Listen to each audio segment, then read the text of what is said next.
Welcome to Face to Face. This is a show about change and what's next. It's a show that asks questions and peels back the layers of our average everyday experience and goes beyond scratching the surface. We interview people doing incredible things who are making a difference around the globe. Join me as we listen in and get one step closer to understanding that big ideas shared create collaboration. Collaboration can inspire community, and communities create social change. I'm David Peck, and this is Face to Face.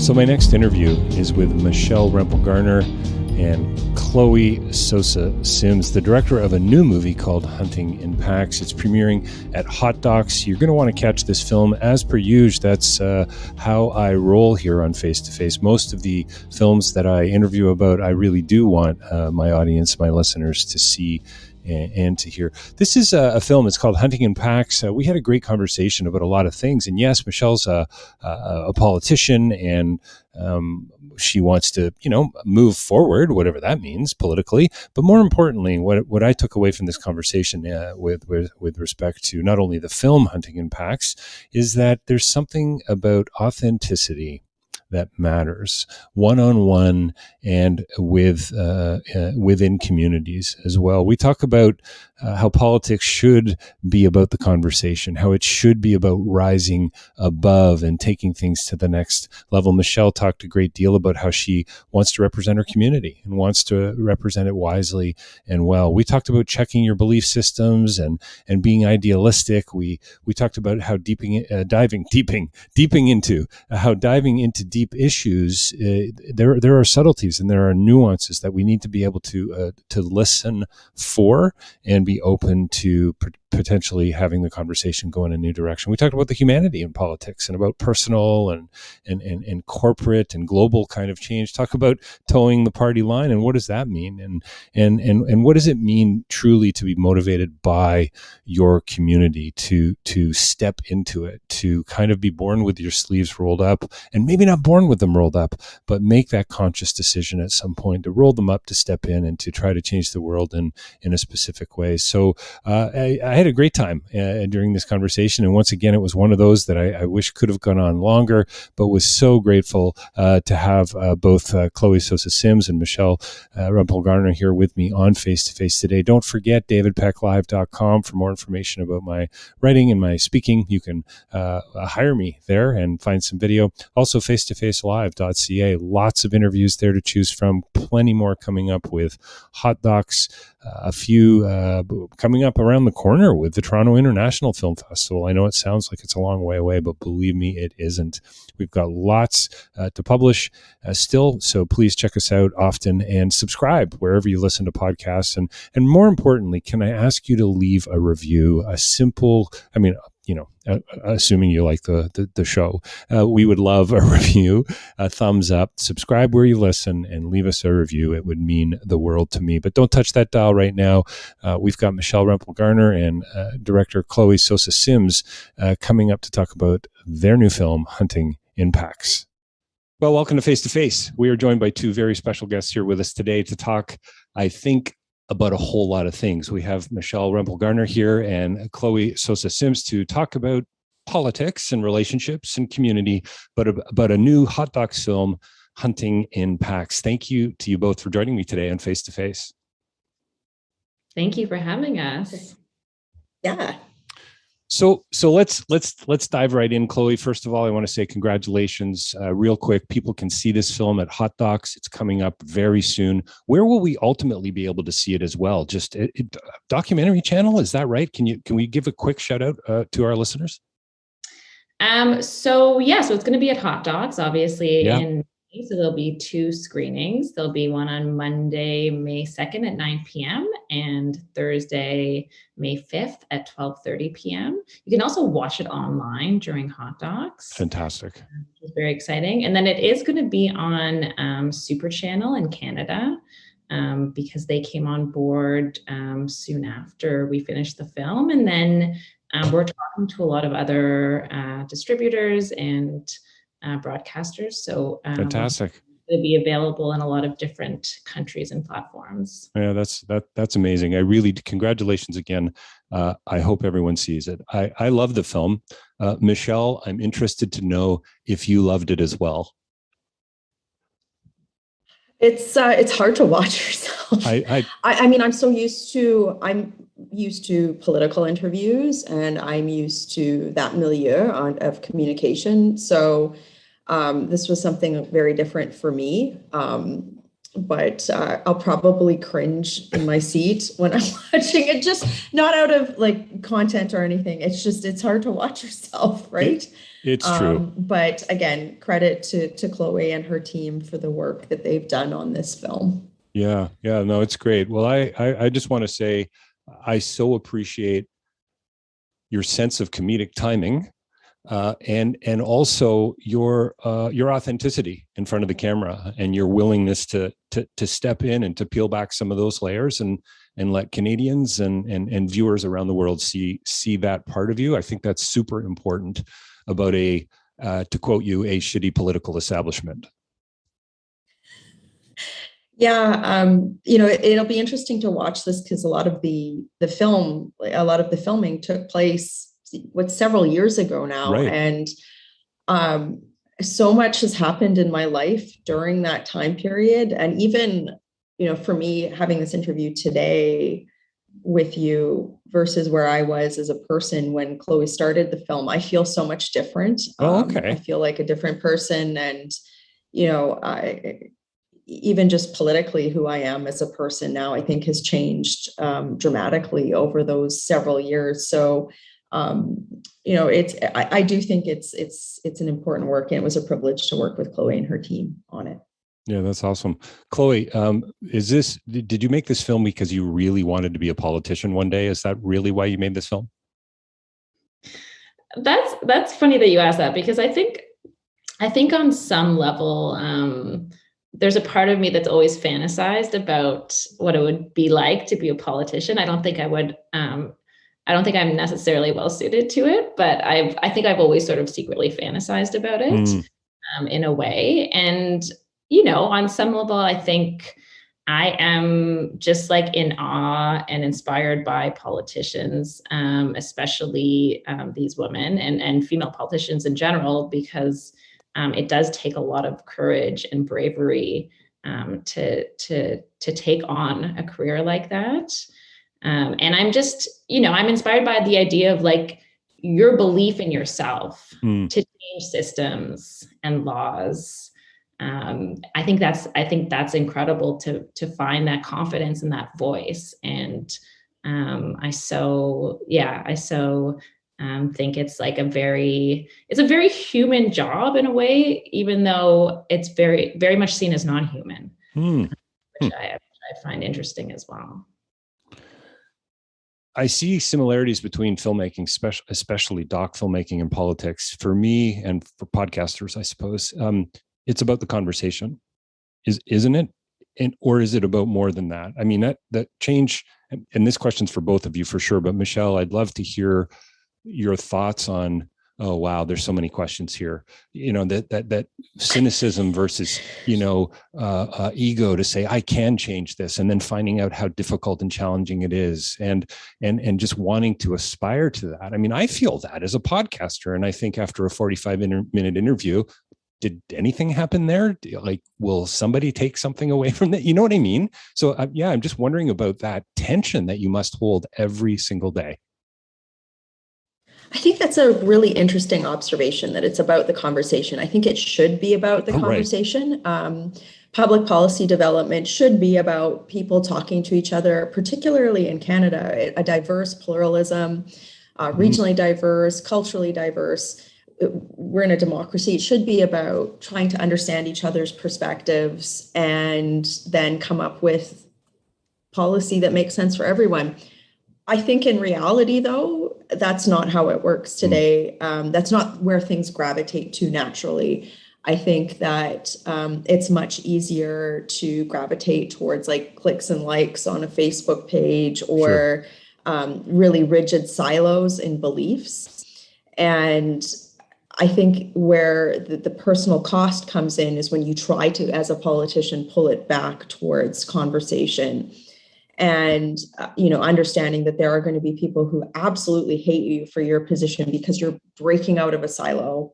I think for me, a challenge in my role has been to have that happen both externally from people that sort of aren't part of my partisan camp, but also internally, where I don't necessarily fit the mold of my partisan camp. And I hope that this documentary gives a sense of that tension to people who are looking externally, who might think that people aren't trying to work towards conversation.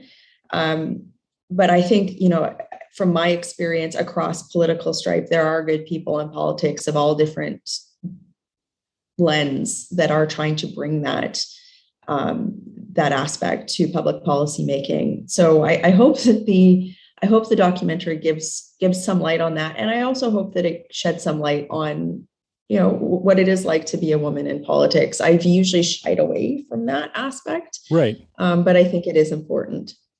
Yeah, what do you do with the idealism? Like you give me the sense that you're a person who was born with their sleeves rolled up, just ready to step in. Yeah, that's a tough one, I think, for all of us, really, especially when you read the news today, any news. Yeah, I think like you're catching me at a moment in time where I feel less like my sleeves rolled up and more like punched in the face. But at the end of the day, my job is to represent my community, and you don't get to have feelings like that, right? You have to get, and I use this analogy all the time. Chloe's heard me use it a million times. You have to get back on the bull after you get bucked off, right? And right. But I think it is that objective to try and influence change, positive change, that should be the motivator. It's the motivator for me. And I hope that, others who might see this, who maybe aren't politicians, but see that there is still, even in this very rigidly siloed world where, you're motivated on social media to calcify your beliefs, that there is room for conversation. Wow. Calcification of your beliefs. That's a whole other podcast. I think we're going to need to explore that. That's a wonderful phrase. I love it. Chloe, film, Empathy Making Machines, Roger Ebert. Isn't it about the conversation? How many directors have said that over the years? Is that what this is about for you? I mean, obviously it's about telling stories, but I'd love to hear some thoughts on that as well about, I guess, shifting the conversation and the potential for it. Yeah, absolutely. I mean, I think, you work on a film for so long and you're just, by yourself in a room, hoping that it's going to work out. And so this is like the best moment when it's actually released. And I'm, to be honest, I feel like I'm not that interested in what I have to say about the film. I'm curious to hear how other people are reacting to it and how that stimulates a conversation for them. So absolutely, that's the hope of the film, but it's also it's sort of what Michelle was talking about in terms of clicks and likes and these very polarized conversations. I feel like the great thing about documentary film is it can take you more deeply inside an issue and provide nuance and a human empathy for people. You actually are able to see people in their lives, especially if the film is a verite, which this is to some extent. So yeah, absolutely. I hope that people, I'm curious to hear what people have to say, because I very much hope that they see these women and they, whether or not they agree with their perspectives or their policies, that they have some sort of understanding or empathy in terms of what it means to be in a political position like that. So, yeah. That's great. Yeah, thank you, Michelle. You coined a phrase, and I've certainly never heard it in the film. Media PTSD, and I love that. And I think there's so much there when you start to peel back layers about anger and toxicity and polarization and inability to have a conversation, right? Just shouting at each other and so on. And I've done some interviews where I've just been blown away at the Facebook dialogue. I just can't imagine people are posting these types of things. How do you get out of bed in the morning with that? How do you, again, you talked about your community. I love that. That's so cool to me that it's about community for you. And it comes out in the film as well. But yeah, how do you push back against that? I wish I had a magic answer for you. I don't. I can only just sort of give you my perception first as an early adopter, as a politician of social media. I mean, it was really only becoming a thing when I was first elected. And I think I was one of the first Canadian politicians to really embrace it. And so I've made a lot of mistakes personally. Lately, I have made a concerted effort. I've actually really pulled back from social media. I've had virtually no presence on social media. And that's been just almost like a snapshot in time, something I've had to do personally, because I have had a lot of very big and significant personal costs to having social media. It doesn't mean I don't want to in the future. I've had to take a bit of a step back just for personal survival. But going forward, I mean, like, I've employed tools that aren't perfect,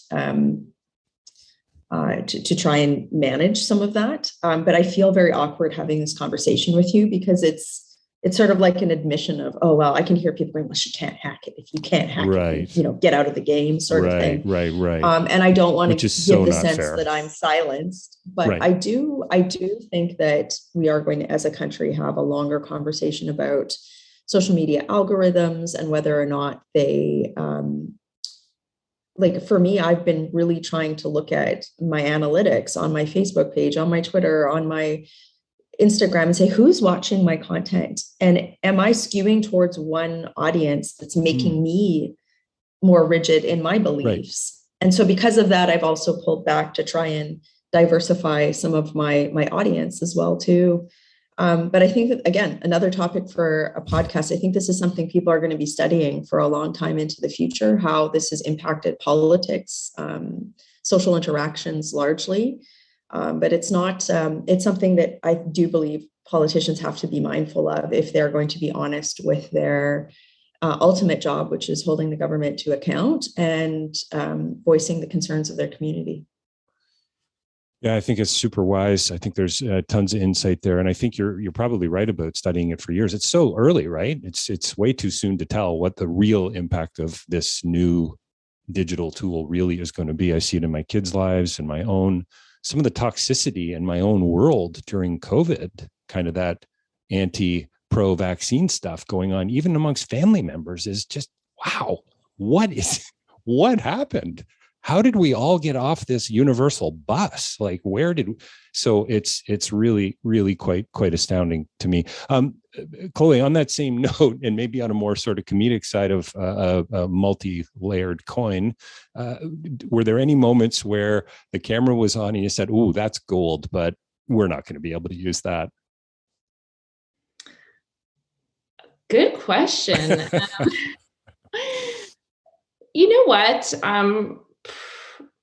I would say no, only because I feel like, and I'm Michelle, you can speak to this as well, but I feel like I built a level of trust with all the women that if they had felt uncomfortable with something, I think they could have come to me and said, listen, we're not, this is a part of it. And I think, there may have been a couple of times where that happened, but no, I think part of the reason I wanted to work with these women is because they were very authentic and weren't afraid to be themselves on camera. And they are just, there's nothing to hide, it's like, this is who I am, this is what I'm doing. And like, kind of sort of just deal with it in a way, and so I think if I'm very happy that no one felt guarded or trying to protect themselves. And that, like Michelle has mentioned, there is a personal risk with that, like they've, especially her, have taken a risk by doing this film, and I so appreciate it. But I feel like it's only worthwhile doing a project like this if the people involved are willing to put their authentic selves out there. Yeah, it's good.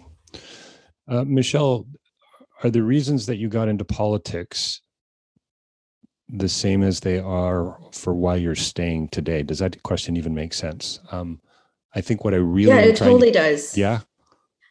I actually think it's a great bridge to what you just asked Chloe about, were there moments when, I felt guarded or like, I do hope this film, that the viewers of this film will leave with some sense of humanity, the humanity of politics. That's good. And not like a House of Cards view or a Veep view, or like, I really, right. Or just like, that there is an evolution of people. I mean, like I have been an elected official for 10 years now, during some of the most formative years of my life, right? My 30s.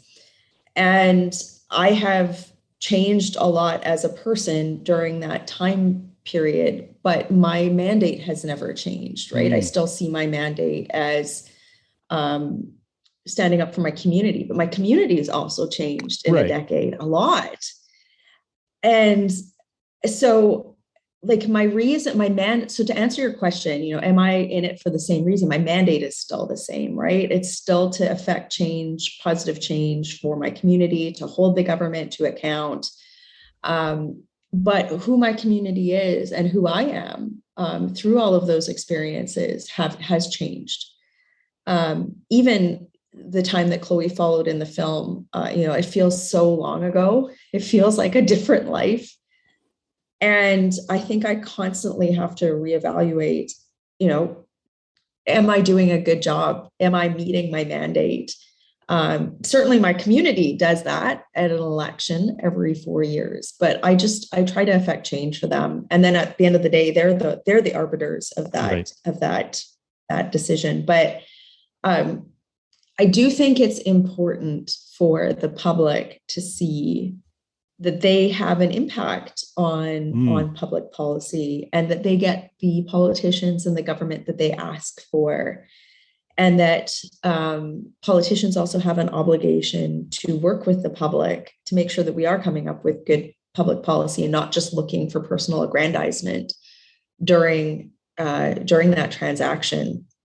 So I would say, have my reasons changed? Probably not, but have my community and myself as a person changed? Yeah. And I hope it's for the better. It sounds to me like you were saying there too, and tell me if I'm wrong on this for sure, but it's worth it knocking on doors. It's worth making phone calls. It's worth writing letters. So if you've got an issue in your community, get in touch with your politician. Roll up your sleeves, have a conversation, right? Am I hearing that? Absolutely. Yeah. Stay active. It really, and I'll let Chloe jump in here. I don't want to monopolize the conversation, but it does hurt my soul to hear people say oh, well, the system's broken. It can never be changed. We do live in a democracy, and especially in Canada where, we don't have the same corporate finance. Michelle, my favorite is, it is what it is. Yeah. I mean, we don't, I don't have the same sort of corporate financing constraints that let's say an American would have. So in Canada, I know that the film covers different countries, but in Canada, it's actually a fairly level playing field to get into politics. So somebody does have the ability to influence change and influence politicians in Canada. Good. And I think that push beyond social media is so important for people to see that they have that power for sure. And that, women can run. I don't come from wealth or from familial power, but yet I've been able to enter and impact change in the country. And I hope that others of all political stripe who are watching this documentary can see themselves from a realistic perspective, getting involved in politics and impacting change. Yeah, it's so good. Chloe, Richard Wagamese said stories are meant to heal. And I don't think you'd disagree with that, but I would love to hear you tease that out a little bit in light of the subject matter of the film and just you and your own personal journey as a storyteller. Great conversations. Don't you come away from a great conversation and maybe 2-3 days later, isn't there a sense of healing there? Maybe healing capital H, not maybe small lowercase h. But yeah, I'd just love to hear your thoughts on that. Yeah, I mean, I wouldn't describe this film as and it's not a touchy-feely film. Right. It's not like it's a comedy. Not a warm hug, you know. Oh God. Well, it's a very serious comedy. Yeah. I would say that the film starts out a bit more lighthearted. Mm-hmm. There is more comedic elements at the beginning, and that was intentional because the intention was to sort of point to the somewhat absurd nature of the political institution. There's something really, Chloe, isn't there something really human about that too? Like that you can make a joke about yourself and you can be self-deprecating, or you know what I mean? Like that's my sense anyway. 100%. I think it's scary. No, it is though, right? Like, because it is, there are moments where on a weekly basis where I just step back and go, this is insane. Like if people saw what is happening here, they would be deeply frightened, not within my own life, but just within the broader polity, sure. Right? And how political systems work. But so if there's some levity to it, that's great, but scary. Well, and I think there's just absurdity in life. And I think politics, as Michelle is pointing out, there is some inherent absurdity there. And like, that's why you see so much political satire, whether that's like, in a narrative film or in there is inherent comedy there. And I think it does point to something larger. It points to like flaws within the political system. And that's the point of the comedy. The comedy is to, and this was something I had to be very careful with. It's not, at no point did I ever want to undermine the journeys that these women were on. Right. And I think the film, it does start out with that more lighthearted take, but then as the film goes on, more stakes and more emotions are layered in as I think as I hope you start to care more about the three subjects in the film. And so that was the intention. But I also think like, a lot of the films that I've seen on gender parity or gender issues, there tends to be sort of a very sincere, earnest approach to them, which kind of doesn't really work for me personally. I like things that are a little more, like you said, like self-deprecating, that play with humor, that that asks challenging questions. It's not, I'm not so interested in something that's like, just talking about the barriers that we face, that's well, not. I wonder, question that just pops to my mind is, do we take ourselves too seriously? Like maybe there is a time, right, to step back and relax and enjoy the moment, whatever that means, but always knowing, to your point, Michelle, that there's something really potentially troubling or moving or important underlying. Can I take a kick at that answer? Like there's one moment in the film. Wait, I'm going to back up. So in traditional political communications, right? And this is all political stripes, not just the conservatives, it's liberals. It's like, you are trained to go out and toe the party line, right? It's sure. You don't talk about things in public that everybody else is talking about. You resolve it internally, and then you like toe the party line in public. And I am really tired of that, because I think it's led to kind of the distress that my party is in right now. But there's one moment in the film that I saw Chloe juxtaposed, she asked me about, my opinion on the party leaders at the time view on women. And then she juxtaposes it with like this terrible answer that he gives it's stuff that I watched and cringed inside and was like, oh my God, I have to sell this. Oh my God. And so then I'm there giving her the this is great, towing the party line. And I'm like, oh yeah, I gave a really convincing answer. And then I watch it juxtaposed. I'm like, I did not give a convincing.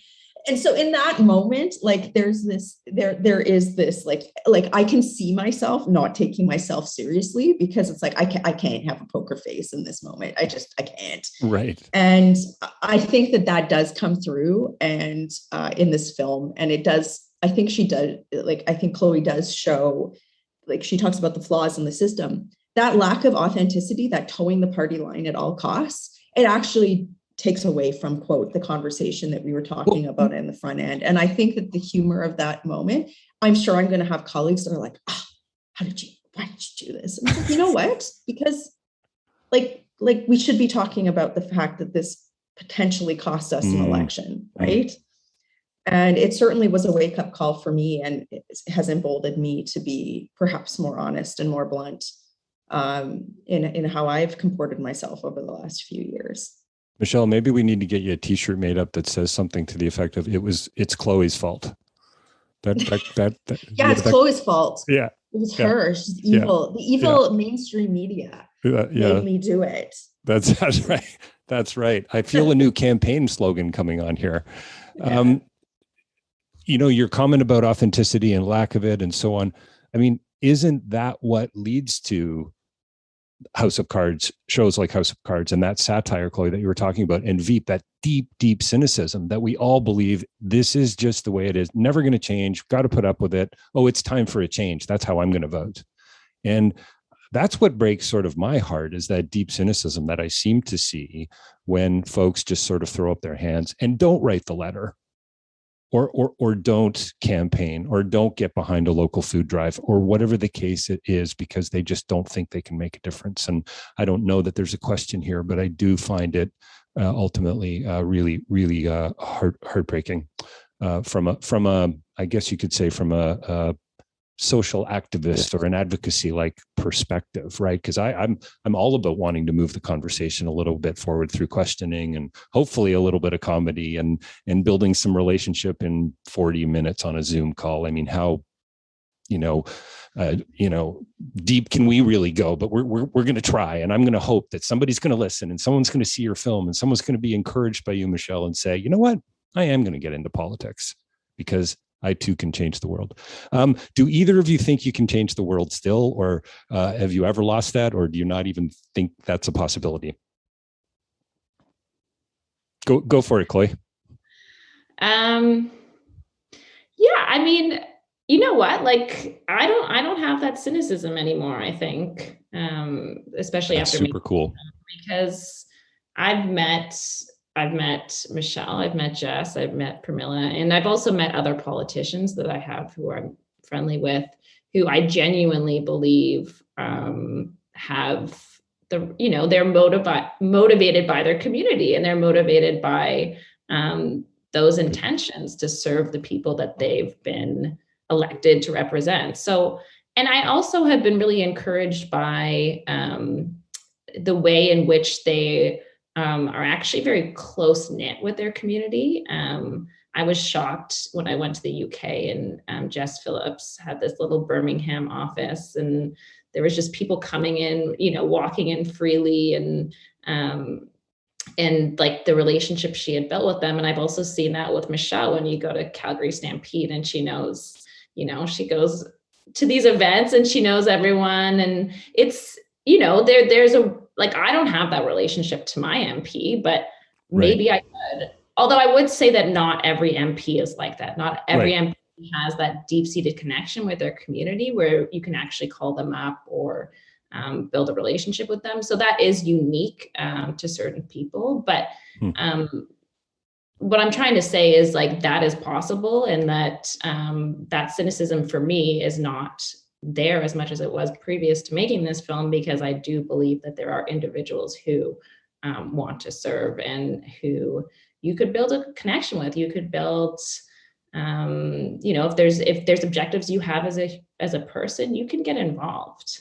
Whether or not you're running for politics, you can get involved in other ways. And I think, hopefully that other people watch the film and they think, politics isn't just there as this defunct institution. There's people in it who want more. And for me, I think I hope what Chloe captures in the film translates to people on the change the world question, in that I think people have to understand that most people don't want you to change the world. The world is working just fine for them. Thank you very much. Right. And so to change the world, you have to understand that like a lot of our power systems are predicated on people not disrupting those power systems, right? So you really have to step into your own power and own it, and be willing to pay the cost of people who don't want you to upset the apple cart, right? And going back to what we were talking about earlier with authenticity in communications, and really getting to the heart of problems, and that cynicism the public can get around politics, there is, within all political parties, within political systems, there is this inertia of people who do not want you to call things out. And so the reward is for politicians, individuals, to be silent. The power systems in the world it rewards inertia, right? And so to be a change maker, you actually have to understand that that the inherent personal reward isn't like being embraced by everyone. It's not being liked. Like, people don't like you when you change the world. Like, they inherently don't like you. Some might like you, but most don't. And I hope that like the comedy of the film sort of gets to that, is that you do have to shrug things off, and you're going to try things and fail, and that's okay. Because there is the end result when you change the world is changing the world, and hopefully it's for the better. So I do think that, like, that a bit of a lighthearted touch that Chloe talked to, that it doesn't have to be this heavy strife all the time, but that there is that tension that we've been referring to in this, the last 40 minutes or so, that's always there. And I think it always will be there. And I think women experience it differently. I love that the phrase you used, Chloe, about motivated by community. And Michelle, I think you talk a great deal today. You've talked a great deal about your community and the community in the film. And I just love the phrase, change the world through your community. A woman who, my wife, Elizabeth, sits on the board of the Oak Park Community Center, and they have an idea where they say, we're going to change like a 1 or a 2 or a 3 kilometer radius. And if Michelle was here, she'd probably be slapping my hand and getting it right and telling me I'm misquoting. But it's a small group of people that she's working with, and she's making a huge difference. And kind of turning that part of the world upside down. And don't we have to trust the ripple? I guess trust the splash and the ripple at some point, I suppose. But I so love that you're both motivated by that, and Chloe, that you haven't lost your cynicism. And Michelle, it sure seems to me like you haven't, you have lost your cynicism, Chloe. Michelle, it seems to me that you have every right to be, but I don't hear a lot of it. Can I ask you, maybe this is too personal, and I know we got to wrap it up here. Where do you go to recharge? Is it thick skin, or is it really wonderful, loving people around you? Is that too personal of a question? I mean, for me, in the last couple of years, I've really developed a strong meditative practice. Wow. Where cool. I know that sounds really weird, but it's not. Not at all. I think, I'm over 40 now, so I'm old. My kids think I'm old anyways. My stepkids think I'm old. But I think when you get to a certain point in your life, you understand the power that you wield and the energy around you. And I think just understanding how to ground and center and let negativity kind of roll off of you, I think that's really important. But on the other hand, too, I am really blessed to have a really strong and supportive partner. who, is not political. He supports me in my role, but is also focused on really being a strong support for our family. And so home is with him and wherever, he is. And I think that's really important too. But I do think specific, like this interview and the documentary is going to air 2 years, it's going to be post-pandemic. And sure. I think it's really important for people to ask themselves that question and feel release, or feel like the ability to ask that question. How do I recharge? Because I think our country has kind of gone through this collective trauma. So I hope everyone's asking that question and being honest with themselves and taking that time. Yeah, that's great.